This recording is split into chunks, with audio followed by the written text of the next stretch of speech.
My name is Sarah Mitchell. I am 28 years old. We had driven 6 hours north from our apartment outside Minneapolis to this lakeside cabin community in northern Minnesota for what was supposed to be a simple family trip, a chance to breathe the same air for a few days without the usual excuses about busy schedules. My mother, Margaret, had rented 3 cabins side by side, one for her, and my father, Richard, one for my sister, Amanda, and one for me and my husband, Kevin. I kept telling myself it might actually feel normal this time. The first afternoon we were there, I stood on the narrow wooden dock behind our cabin, watching the water lap against the posts. Kevin was inside unpacking the cooler. My phone sat on the railing next to me. It buzzed once, then again, then kept going like someone had dropped a whole conversation into the family group text by mistake. I picked it up without thinking. The thread was long. It had started 2 days before we left home. My mother's name sat at the top, then Amanda's replies underneath. I should have put the phone down the second I realized it was not meant for me. Instead, I kept reading because the words did not make sense at first. My mother had written, "We need to be careful with Sarah this weekend. She's been telling everyone about that little feature her shop got in some online magazine. You know how she exaggerates. If the cousins start asking, just say it's a hobby she plays at, so she doesn't have to get a real job. We don't want them thinking she's actually building something serious." Amanda had answered with laughing emojis, and then I already told Aunt Carol. It's basically Etsy stuff she does between Netflix shows. Mom, you're right. She always makes everything sound bigger than it is. I'll keep it going if anyone brings it up at the lake. There were more messages, plans about who to text before the trip, which relatives to prepare so they would not get the wrong idea about my work. My hands started shaking so hard, the phone almost slipped into the water.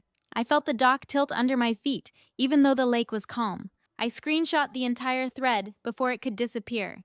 Then I stood there breathing too fast, trying to decide if I was going to throw up or scream or both. The water kept moving like nothing had changed. Inside the cabin, Kevin was still humming while he stacked cans in the fridge. I could not tell him yet. The words were still rearranging themselves in my head, like they might turn into something less ugly if I just read them again. If you have ever watched your own family rewrite the story of your life in a group text you were never supposed to see, you already know the feeling. It is not just anger. It is the ground moving under every memory you thought was solid. I slipped the phone into my back pocket and went inside. Kevin looked up and smiled like we were still on vacation.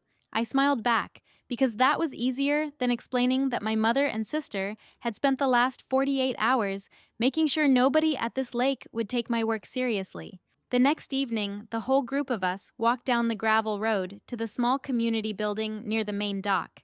It was not a big party, just the other cabin owners and a few neighbors who had been coming to this lake for years.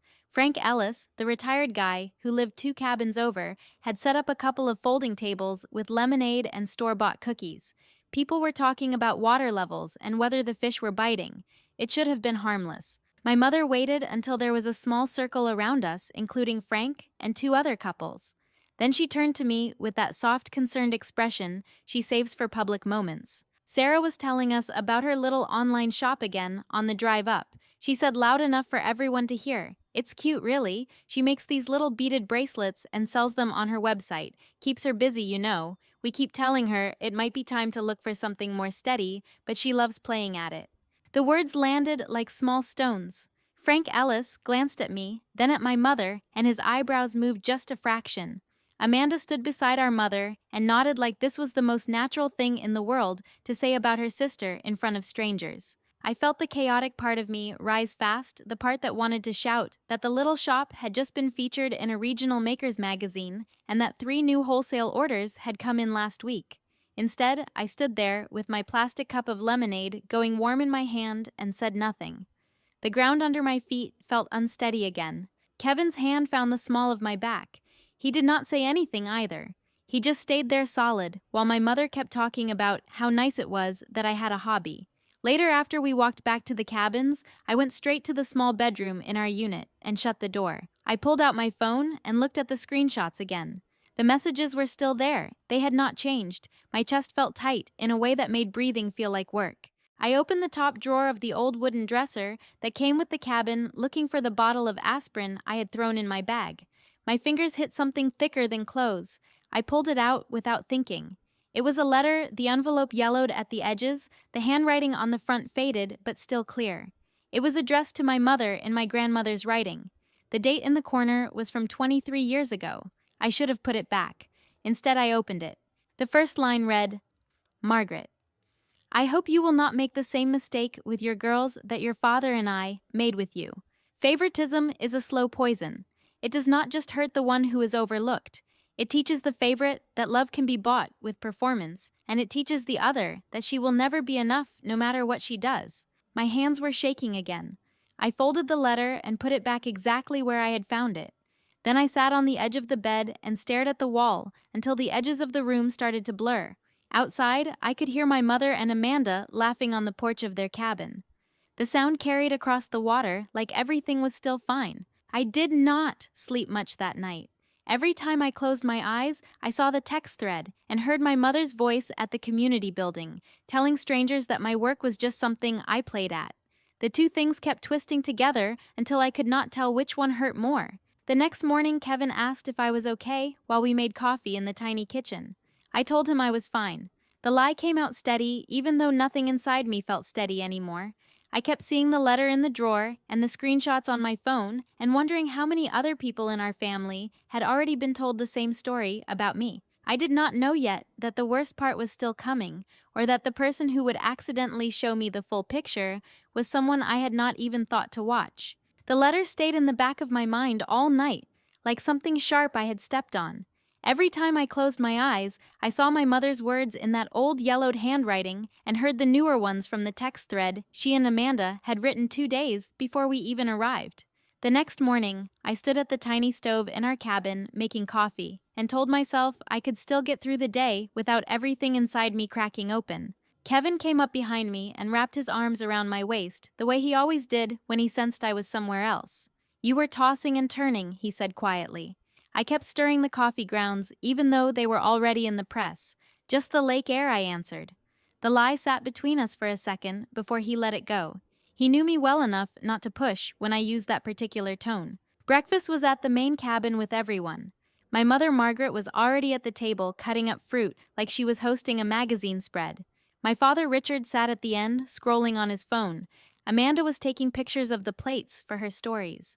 When I walked in, my mother looked up and smiled the same smile she had used at the community building the night before. Sarah, honey, you look tired, she said loud enough for the whole table.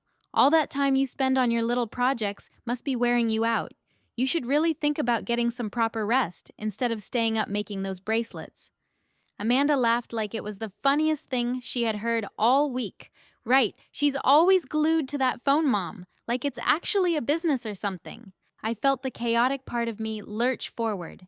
My hands wanted to slam the coffee press down hard enough to crack the glass. Instead, I sat down and poured myself a cup with steady fingers, even though my chest was doing that tight, wrong thing again. Kevin's knee pressed against mine under the table. He did not say anything, but the pressure was there, steady and quiet. After breakfast, my father suggested we take the boat out, the one that came with the main cabin rental. It was supposed to be a nice family thing, circling the lake before the day got too hot. We all piled in. I ended up sitting on the bench across from my mother, while Amanda took the wheel like she always did when there was something to show off. Frank Ellis, the neighbor from 2 cabins over, waved from his own dock as we passed. He was the only one who had looked at me like a real person the night before, instead of like someone's hobby. The boat motor was loud enough that conversation came in bursts. My mother leaned toward me between waves and said, You know, Sarah, I was talking to Aunt Carol last night, after we got back from that little gathering. She asked about your shop, and I told her the truth. No sense letting people get the wrong idea and think you're doing something bigger than you are. It keeps things honest. The words landed exactly where she wanted them to. I stared at the water, cutting away from the boat, and felt the same spinning feeling I had felt on the dock the day before. This was not an accident. This was her choosing again and again to make sure nobody in the family saw me as someone who had built anything real. We got back to the cabins around lunchtime. Kevin went inside our unit to change out of his wet shoes. I stayed on the porch for a minute, trying to breathe the pine and lake smell back into my lungs. That was when my phone buzzed with a new message. It was from my cousin Brian Hayes. He was supposed to drive up later that afternoon and join us for one night. The message said, "Only sorry, meant to send this to Amanda. Ignore." Attached was a long forwarded thread. I should have deleted it without opening. I did not. My thumb moved before my brain could stop it. The thread was between my mother and Amanda from the week before the trip. It was worse than the first one. My mother had written paragraphs about how I had always been dramatic about my work, and how the magazine feature was probably paid placement or exaggerated. Amanda had replied that she had already started telling people the same thing, so nobody would feel bad for me when the shop eventually fizzled out like everything else Sarah tries. There were specific names of relatives they planned to message privately. There were even suggestions about what to say if anyone asked why I had not gotten a real job yet. The phone felt hot in my hand. The porch boards under my feet seemed to tilt again. I read it twice, then a third time, because part of me still hoped the words would rearrange themselves into something less deliberate. They did not. I walked straight into our cabin and found Kevin sitting on the edge of the bed, pulling on dry socks. I held the phone out without saying anything first. He took it, read the thread, and went very still. When he looked up, his face had that careful, controlled expression he gets when he is angry on my behalf, but trying not to make it worse. "This has been going on the whole time," I said. My voice sounded like it belonged to someone else. "Not just this trip. They've been doing this for years, making sure nobody thinks I'm actually doing anything that matters." Kevin set the phone down gently, like it might break. "What do you want to do?" I did not have an answer that felt stable. Part of me wanted to march over to the main cabin and throw the screenshots in my mother's face right then. Another part wanted to pack the car and drive the 6 hours home without saying goodbye to anyone. The chaotic middle kept spinning between those two poles until I could not tell which one was mine. I went back outside because the cabin suddenly felt too small. Frank Ellis was walking along the gravel road with his dog. He slowed when he saw me standing on the porch, looking like the ground had shifted under me again. "You all right over there?" he asked. His voice was low, and even the kind of voice that did not ask for more than you wanted to give. I almost told him everything right there on the road. Instead, I said, "Family stuff. It gets loud sometimes." Frank nodded like he understood loud family stuff better than most people. "Lake's good for thinking," he said. "Or for deciding you don't have to think about it anymore. Your choice." He kept walking with his dog, giving me the space to fall apart or not. I went back inside and sat at the small table with the screenshots open in front of me. The old letter from the drawer was still in my bag where I had put it the night before. I took it out and read my grandmother's words again.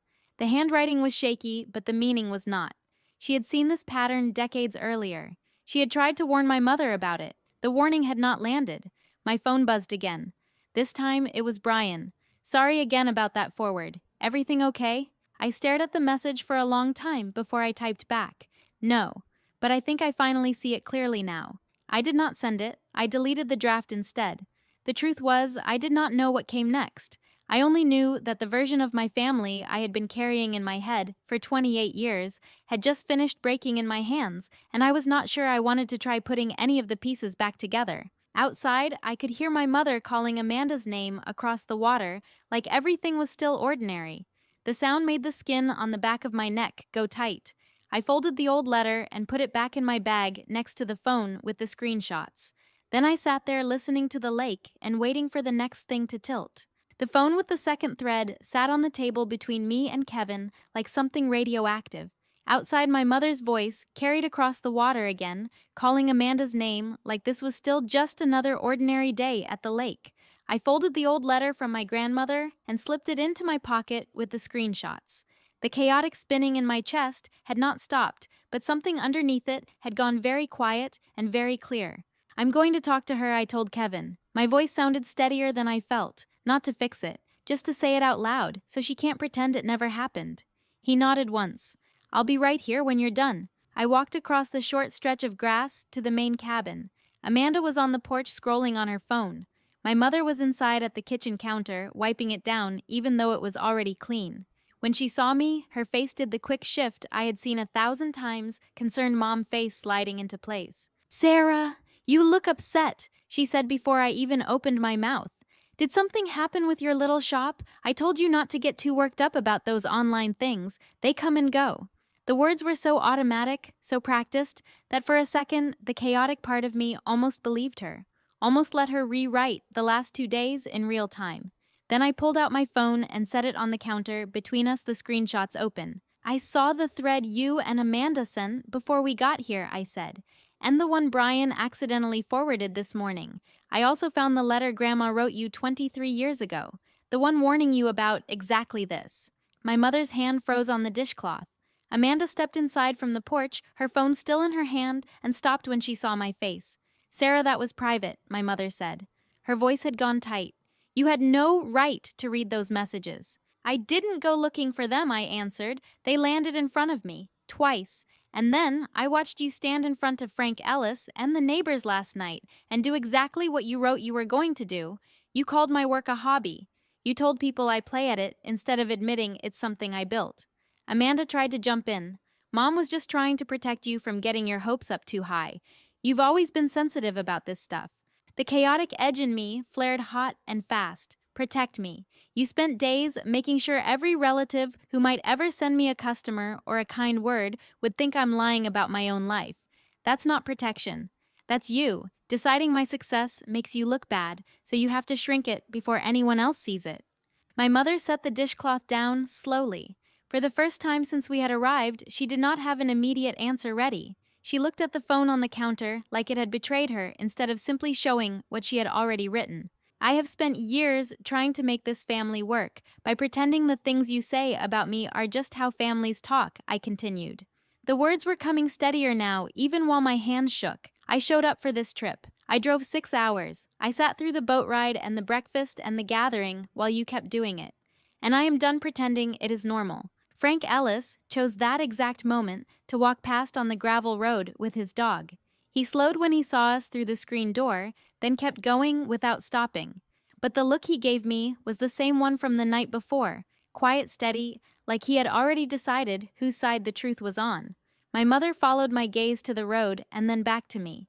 Something in her expression cracked for just a second.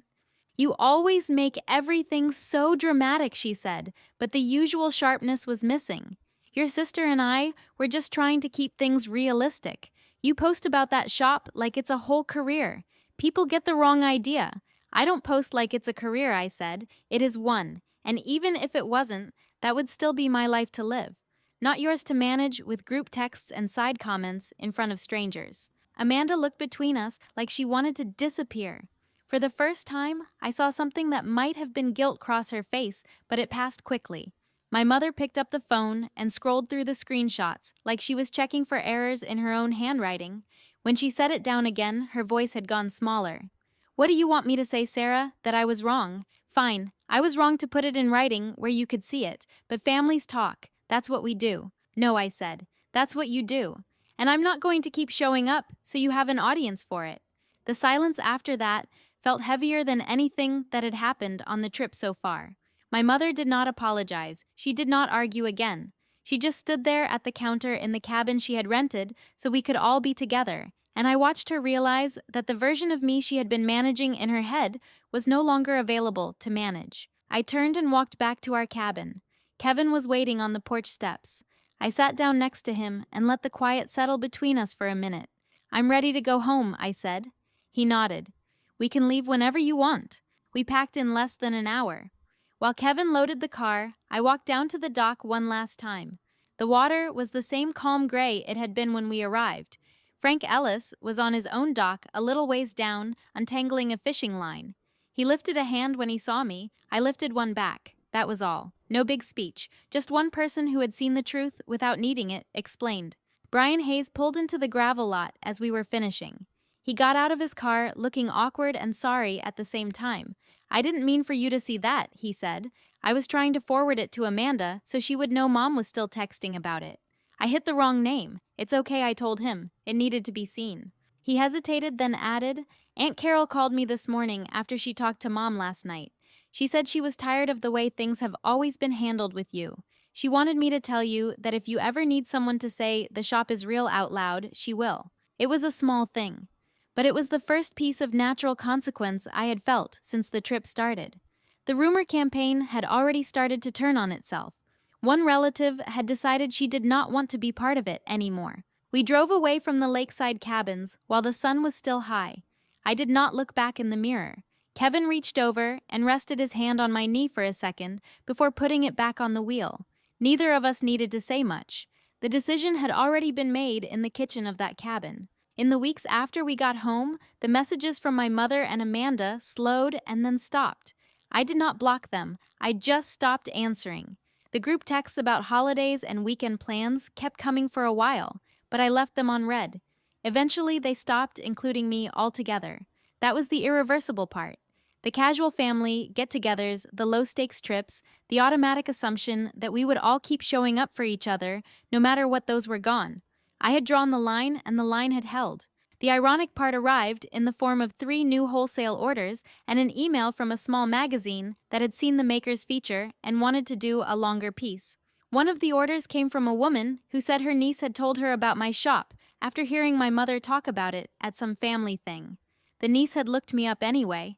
She had decided the opposite of what my mother intended. I did not feel triumphant about it. I felt steady. The same steady I had felt walking away from the cabin. Choosing myself had cost something real. It had also stopped the slow leak of energy I had been spending for years trying to earn a version of love that was only ever offered on their terms. The letter from my grandmother stayed in the drawer of my work desk. I read it again, once then put it away. She had been right. Favoritism is a slow poison. It had poisoned the casual family I used to believe in, but it had not poisoned me. Not anymore. I still miss the version of family I thought I had. Some days, the missing shows up as a quiet ache when I see other people posting about easy holidays with their relatives. I let it be there without trying to fix it. That is the calm part, the freedom part. I no longer have to perform or shrink or pretend the damage is not damage in order to keep a seat at a table that was never really set for me. If you are listening to this and you are still trying to purchase love by sacrificing pieces of yourself, I want you to know it does not work. The transaction never balances. The only real option is to choose the version of your life that does not require you to disappear in order to be tolerated. Thank you for staying with me through all of this. Type boundaries if this resonated.